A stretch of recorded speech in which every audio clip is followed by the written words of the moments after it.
Gabon deizuela, Espainiak Igor Portu eta Mattin Sarasolari tratu txarrak eman zizkien. Tratu ez gizatiarra eta humilagarria eman zien, etako kidei 2008an atxilotu zituztenean. Giza eskubideen Europako Auzitegiak aho batez zebatzi du, Espainiak Europako Konbentzioaren 3. artikulua urratu egin zuela, edukiz, tratu txarrak eman da, naiz prozeduraz hoiek ez ikertuta, eta Estrasburgoko Auzitegiko 3 magistratu urrunago ere joan dira beren ondorioetan, eta Portu eta Sarasolak jasandakoa tortura izan zela ere ondorioztatu dute. Tortura ez ikertzeagatik zigortu izan du Estrasburgok Espainia 9. auzia dau, baina lehen aldia da mamian sartzen dena eta tratu txarrak emateagatik ere zigortzen duena, naiz eta ez duen auzia torturatzat jo.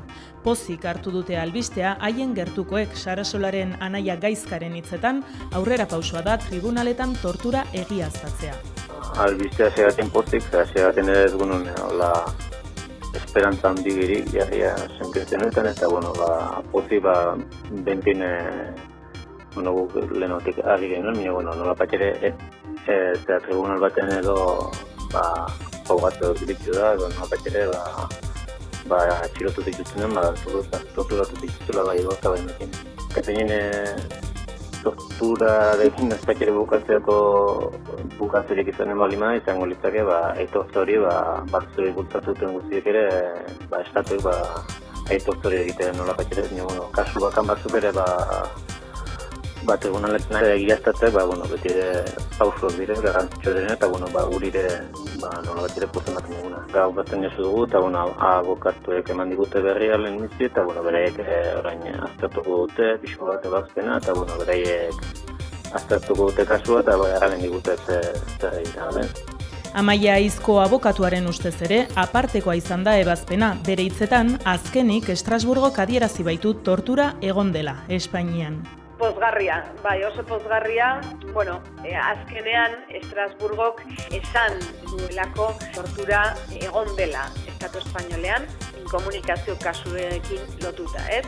Eta hori urte luzeetan zehar ukatua izan den zerbait izan da, salatua 1000 aldiz izan den zerbait, eta azkenean Estrasburgok aitortzen duena, ez? Eta hori oso garrantzitsua da. Eta oso garrantzitsua da ere sententzia honek egiten duelako oso irakurketa kritikoa, sistema judizial espainolak nola tratatu duen, nola aztertu duen eta nola ebatzi duen gai honen inguruan, ez? Batez ere tribunal gorenak. Eta hori ere askotan salatu izan dugu eta azkenean Estrasburgok aitortzen du. Oso garrantzitsua dela sententzia bai. Historikotzat jo du sortuk ebazpena eta ondorio gisa zenbait exigentzia plazaratu dizkio Espainiako estatuari. Gaur betetzen direlako 37 urte Jotxe Arregi basateki torturatuta hil zutela, eta horrexegatik esan dugu justizia poetikoko kasu bat dela, baino justizia errealeko kasu bat ere bai, ez? Eta oso esanguratsuki justizia nolabait errealeko kasu hori Espainiar estatutik kanpo etorri behar izan du, ez? Esaten duguna da, orain justizia erreal hori hemen ere, Espainiar estatuan eta Euskal Herrian eman behar dela. Eusko Jaurlaritza ere mintzatu da ebazpenaz. Josu Erkoreka bozeramaileak adierazi du Madrilgo gobernuak aintzat hartu beharko lukela sententzia argia eta irmoa baita. Orain arte 8 alditan Europako giza eskubideen auzitegiak Espainia kondenatu zuten ikerketak ez egiteagatik, egindako salaketak ez ikertzeagatik. Oraingoan urrats bat gehiago ematen du eta hain zuzen ere kondena hori ezartzen du frogatutzat ematen duelako tratu txarrak eman egin zirela. Portu eta Sarasolaren defentsak egin zuen babes eskea Estrasburgon, lehenengo Espainiako Auzitegi Gorenak emandako absoluzio epaian, eta gero, konstituzionalak horren aurkako helegitea ez onartzean.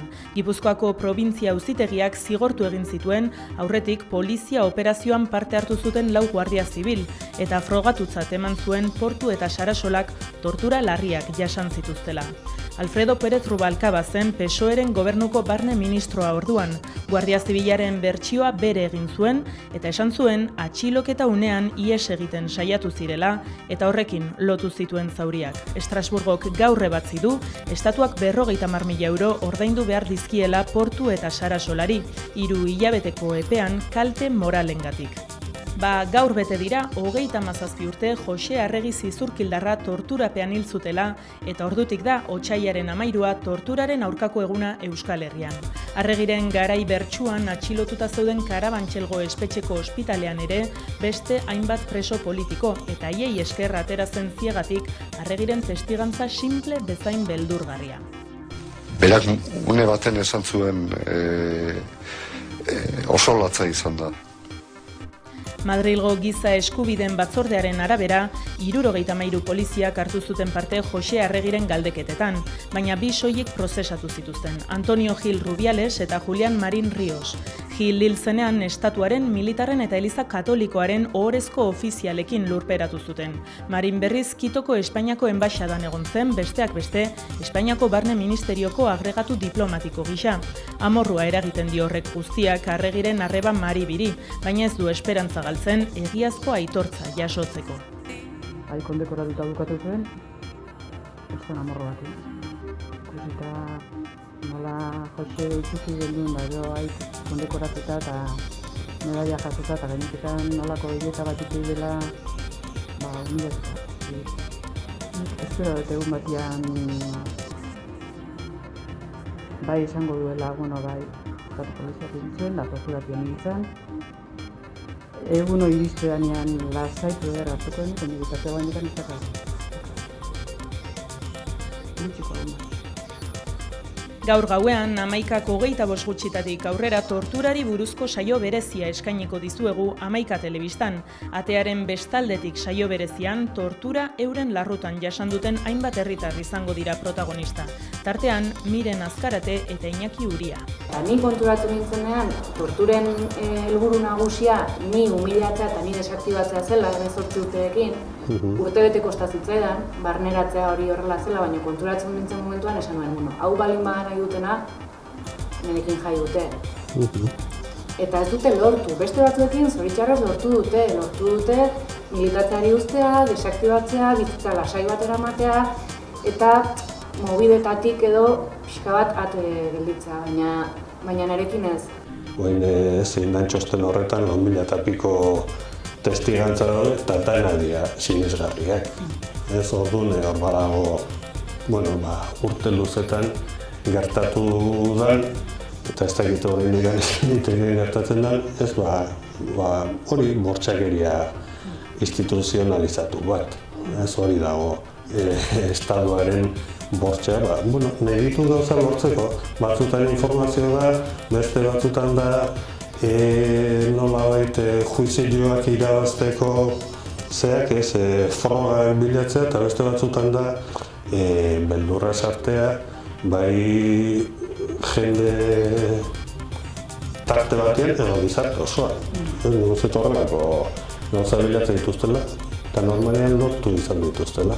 Gainera, Amaia Izko abokatua eta Oiana Barrio psikologoarekin hitz egingo dugu eta Jose Arregi eta Jon Arretxe gogoan izango ditugu.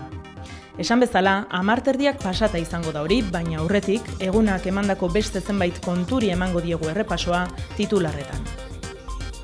Estrasburgotik bertatik hasiko gara, izan ere, Ruier Torrent Kataluniako Parlamentuko presidenteak bertako auzitegira joko du Carles Puigdemont Kataluniako presidente kargugabetu eta Junts per Kataluniaren zerrendaburuaren inbestidurari bide ematen saiatzeko. Puigdemonten eskubideak babesteko galdegingo dio Torrentek Giza Eskubideen Europako auzitegiari, konstituzionalak hautagaiaren inbestidurari ezarritako mugek haren zenbait eskubide urratu dituztela iritzita. Eskariak Puigdemonten izendapen eraginkorra ahalbidetzea du helburu. Mugimendu honek tentsioa areagotu du independentisten artean, izan ere, Junts per Kataluniak adierazi duenez, bere kaxa hartu du erabakia Torrentek. No calia fer-la de manera unilateral perquè entra de manera... xoca frontalment, segurament, amb estratègies de defensa. Junts per Katalunia eta Esquerra Republikanaren arteko tentsioa, investidura saioa atzeratzeko aitzakitzat jo dute konstituzionalistek. I dir si volen o no oferir un altre candidat que estigui en condicions de governar.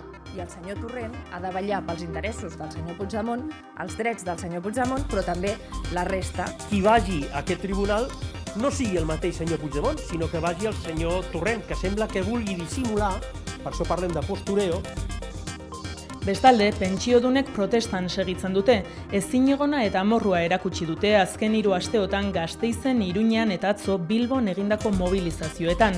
Gaur bertan azaldu dutenez, beren egoera gordina baita eta okerrera baitua. Jubilazioa lortzeko, bete behar diren lan urteak luzatu egiten dira. Jasangarritasun faktorea dela eta, pentsioek errotik murrizten dira. Baliabide gabeko pertsona nagusien subsidioa jasotzeko eskubidea 52 urtetatik 55 urtetara luzatzen da. Alarguntza pentsioak jaisten ari dira. Medikamenduen berrordainketa, kopagoa, bezartzen digute. Pentsioen balioa gaurkotzeko ez dute ja KPI-aren kontuan hartzen. Pentsioen kutxan eskua sartu dute bankuak erresketatzeko. Ez da harritzekoa beraz, jendearen ezinegona eta amorrua. Espainiako gobernua sistemaren kontra ari dela salatu dute, eta bestelako sistema bat propioa aldarrikatu. Argi dago, Madrilen egiten ari diren pentsio sistemaren kudeaketak ez dizkigula pentsioak bermatuko.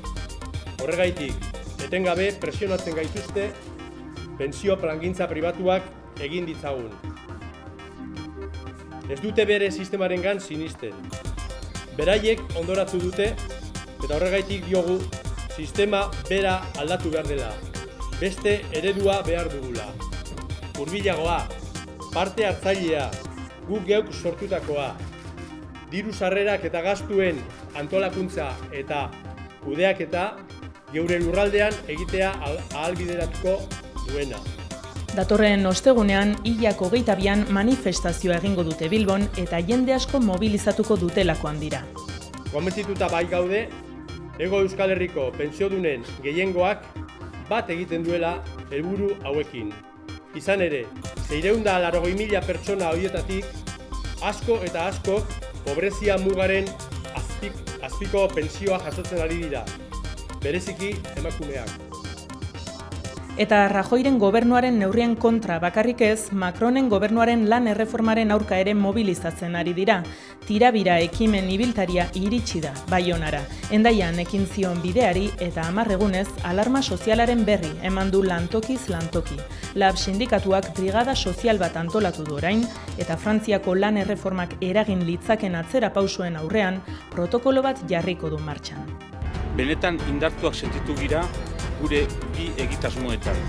Bai alde batetik Euskal Herria Macron legetik kanpo izan behar duenaren aldarrikapenean, baina baita ere helburu hortara iristeko alarma soziala tresna eraginkorra izan daitekeenaren ideia. Eta kultur alorrean azpimarra Navarrorum erakusketari jarriko diogu. Arrakasta handia izan baitu Euskararen gaineko dokumentu nafarren 2000 urteko ondarea biltzen duen erakusketa honek. Ha habido una buena recepción de la exposición a todos los niveles, en visitas guiadas, en afluencia de público, y hemos pensado que antes de iniciar esa itinerancia por diversas localidades de Navarra y de territorios que compartimos lengua, pues permaneciera un mes más en Pamplona. Se ha podido organizar una exposición sobre la presencia documental del euskera, que es una lengua en que, en parte, con base, la gente piensa que no ha tenido un reflejo documental. Entonces, articular un relato de 2000 años, que muy pocas lenguas en Europa, o casi ninguna, puede hacerlo, para el euskera, pues ha sido bien recibido por la gente. Iruñean bisitatzeko aukera hilabete gehiagoz luzatu eta gero, herriz herriko ibilbideari ekin dio erakusketak. Lehenengo geldialdia Lizarra izango da.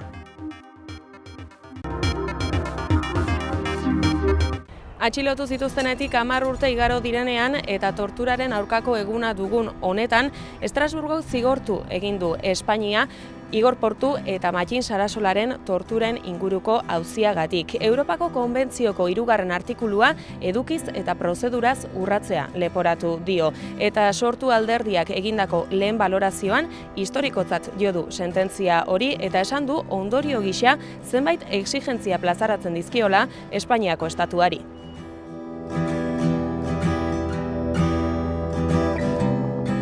Portu eta Sarasolaren atxiloketan parte hartu zuten Guardia Zibilen alde, Espainiako justiziak emandako absoluzio epaiak aztertu ditu Europako giza eskubideen auzitegiak eta gaur jakinarazi dute epaia. Ebatzi du Espainiak Europako Konbentzioaren 3. artikulua urratu zuela eta 50.000 euro ordaindu beharko dizkiela Porturi eta Sarasolari kalte moralengatik, 30.000 Porturi eta 20.000 Sarasolari.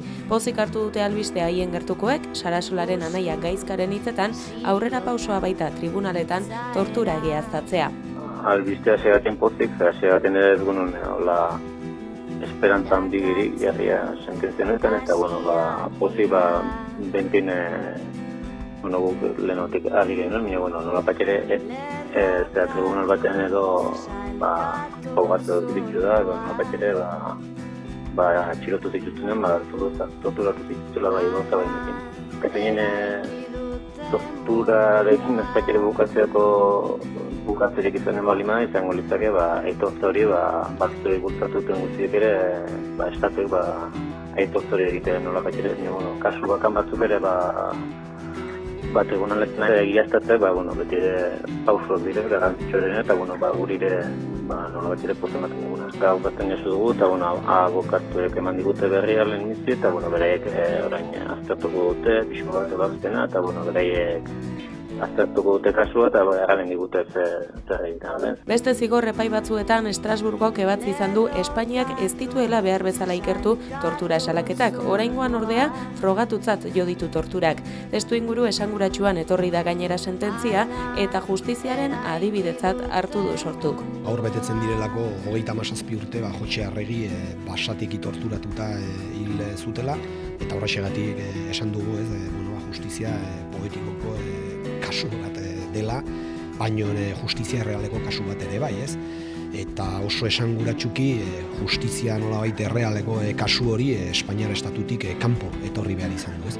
Esaten duguna da, orain justizia erreal hori hemen ere, Espainiar estatuan eta Euskal Herrian eman behar dela. Porturen eta Sarasolaren auziekin 9 dira jada Estrasburgok Espainiaren aurka torturengatik emandako zigor ebazpenak. Portu eta Sarasolaren defentsak egin zuen babes eskea Estrasburgon, lehenengo Espainiako auzitegi gorenak emandako absoluzio epaian eta gero konstituzionalak horren aurkako helegitea ez onartzean. Auzitegiok bi Euskal Herritarrek egindako tortura salaketak ikertu edo behar bezala aztertu ez zituztela argudiatuta, besteak beste gorenak 10 jo zituen bi Euskal Herritarren salaketak. Aurretik Gipuzkoako probintzia auzitegiak zigortu egin zituen polizia operazioan parte hartu zuten 4 guardia zibil. Frogatutzat eman zuen Portuk eta Sarasolak tortura larria jasan zituztela eta ezinezkotzat jo zuen zauri horiek atxiloketa unean egin izana. Horrekin bat egin du giza eskubideen Europako auzitegiko gaurko sententziak ere eta Arkaitz Rodriguezen hitzetan frogatuta geratu da tortura zigorri gabe egon eta dagoela oraindik ere. Hemen estrategia oso bat egon da, torturatzeko eta tortura babesteko eta ez balitz izan estrategia horregatik ez zatekeen posible izango, ezta? Ez zatekeen posible izango lehenik gorputz polizial horiek noski tortura praktika nolabait normaldutzat izan ez balute, ez? Ez zatekeen posible izango baldin eta Audientzia Nazionaleko forenseek esaterako beste alde batera begiratu ez balute edota torturaren nolabait praktika horrekin kolaboratu ez balute, ez? Ez zatekeen posible izango torturarik epaitegiek eta epaileek beste alde batera begiratu izan ez balute eta esan beharra dago ere, ez zatekeen tortura posible izango baldin eta komunikabide askok eta askok errealitate horrekin, praktika horrekin, estrategia horrekin kolaboratu ez balute, ezta. 2008ko urtarrilaren 6an atxilotu zituzten Arrasaten, atzeman eta 17 ordura Guardia Zibilek ospitalera eraman zuten Portu, zauri larriekin eta bestelako tortura zantzu nabariekin arropetan eta egun espetxean daude Portu eta Sarasola etako kide izatea leporatuta 2006ko abenduaren 24ko Barajasko aireportuko atentatua egotzita. Basortuk haien eta gainerako euskal errepresaliatu politikoen aurkako sententziak berrikusteko eta kondenak bertan behera uzteko eskaera egin du Estrasburgoko ebazpenaren ondoren. Exigitzen duguna da biktima hauentzako, esan bezala hauek ere biktimak direlako errekonozimendua, justizia aitortza, exigitzen dugu bertan bera uz daitezela Igor Portu eta Matxin Sarasolaren sententziak, sententzia honek Europako giza eskubideen epaitegiaren sententzia honek frogatutzat jo duelako nolabait sententzia horiek, ez? Torturapean ateratako deklarazioen ondorio direla, eta beraz, kondena horiek barkatu bertan bera utzi beharko lirateke. Bere alakoan exigitzen dugu bertan bera uz daitezela ere ehunka euskal preso politikoen kondenak, haietatik gehienak ere torturapean aterak izan direlako, torturapean ateratako noai deklarazioen ondorio direlako, ez? Eta ez bakarria nazioarteko legearen arabera, baizik eta Espainiar legearen arabera ere halako kondenak bertan bera utzi beharko lirateke, ez? Eta azkenik exigitzen dugu ere hildo beretik errefuxiatuen nolabait kausak ere bertan bera euz daitezen, haietako asko eta askoren kasuan oinarrian azken batean torturapean nolabait egindako deklarazio batzuk daudelako, ez?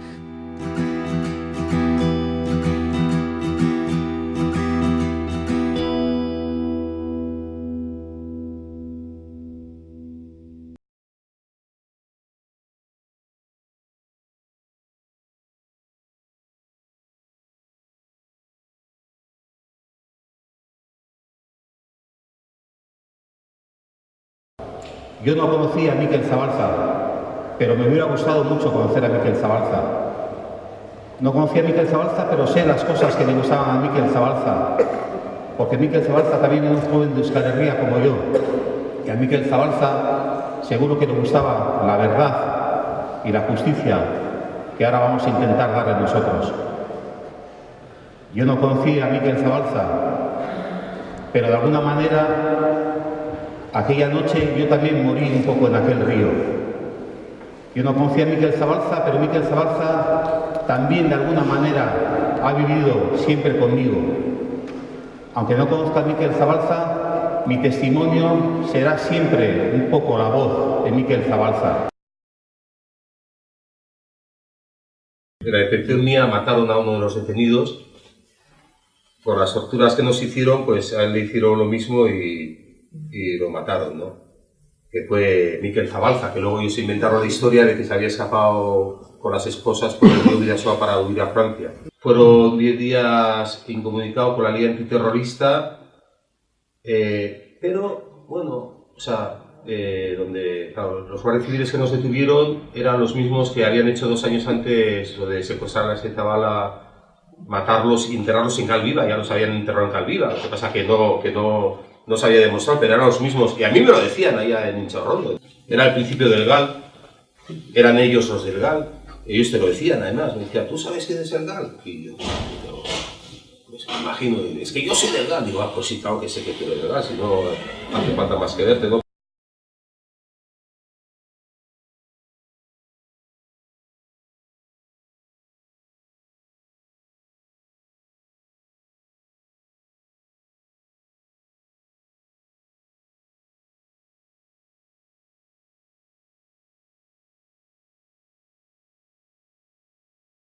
Aquel tormento, aquel sufrimiento era muy cercano a la muerte, era muy fácil morirte, más porque ellos eran unos auténticos chapuceros. Ellos me miraban las uñas de las manos que quedaban libres entre los sacos para ver si estaban amoratadas y poder siguiendo con la asfixia y con la tortura. Yo entré en Inchorrondo totalmente desmayado, como un borracho. Me llevaban cogido por las axilas varios guardias civiles, totalmente vomitado, con los pantalones y los calzoncillos en los tobillos, llenos de agua y de barro, y medio muerto, tanto que el guardia civil de la puerta dijo, jolín, ¿cómo le traéis a este? Ellos se asustaron muchísimo, porque se daban cuenta que era muy fácil que yo mismo muriese, ¿no?, con esas torturas. Y luego lo más curioso es que después de eso, ese es el ingreso en Inchorrondo, tengo que pasar 10 días con ellos incomunicado, porque es la ley antiterrorista.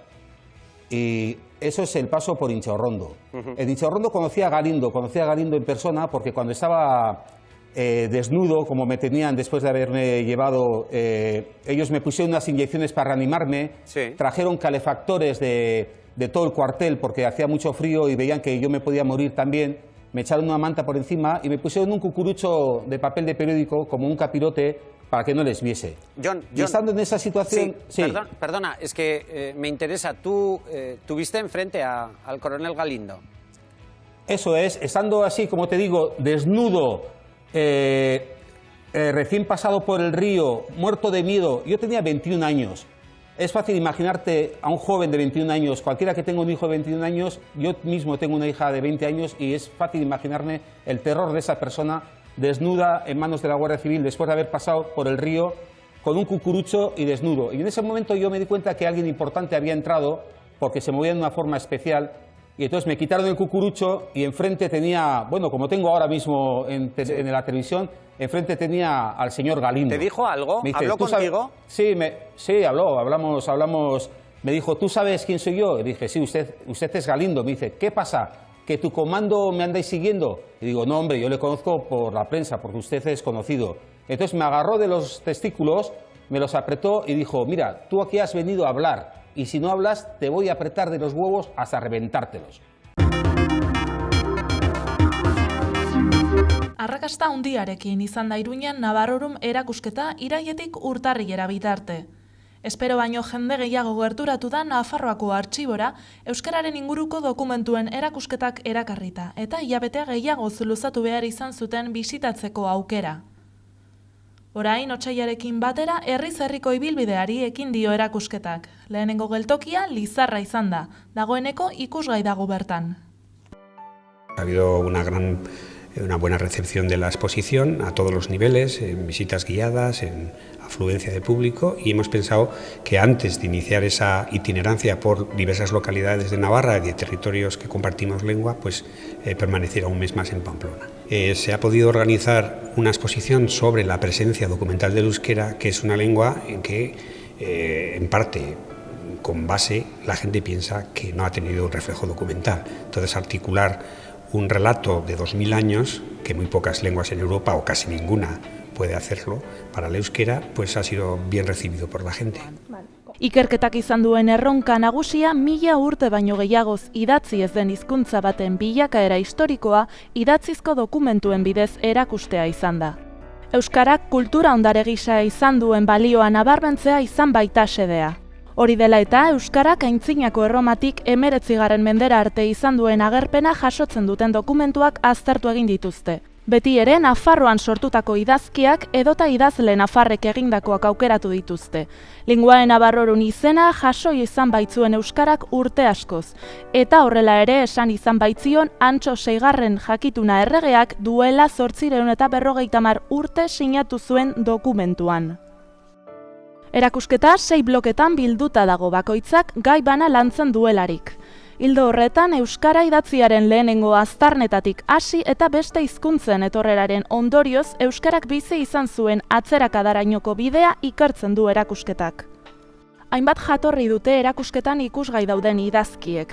Gehienak Nafarroan lortutakoak dira, artxibo orokorrekoak, Nafarroako museokoak edota Iruñeko katedraleko artxibokoak besteak beste. Baina badaude urrunagotik etorritako dokumentuak ere, hala nola Madril, Konpostelako Santiago, Bilbo, Paris, Oxford, Chicago edo Malikoak ere.